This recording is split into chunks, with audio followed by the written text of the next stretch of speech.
Windows 98 includes some other disk maintenance tools like Disk Cleanup and Drive Converter.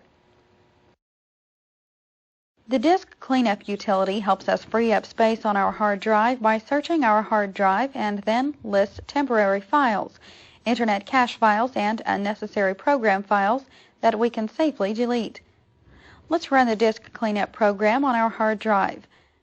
From the desktop, click the Start button, choose Programs, then Accessories, System Tools, and in the flyout, click Disk Cleanup.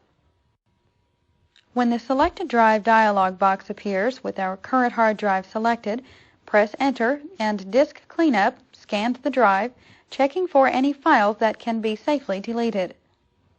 Then after its completion of scanning our hard drive, the Disk Cleanup dialog box appears with the folders containing files that can be deleted displayed. If we look, Disk Cleanup also shows the amount of disk space that can be freed by removing the files in each of the folders. Notice there are two other tabs besides the Disk Cleanup tab.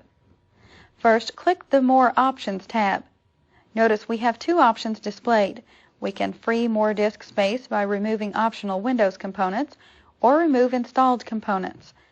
We are not going to use either of these options for now, but let's click the Settings tab and discuss its options.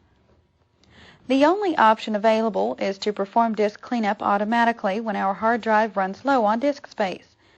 We'll make sure the checkbox is checked for this option and return to the Disk Cleanup tab. Let's remove the files listed in each of the folders to clear disk space. To accomplish this, we simply click OK, then press Enter. The files are removed and we are returned to the Windows 98 desktop.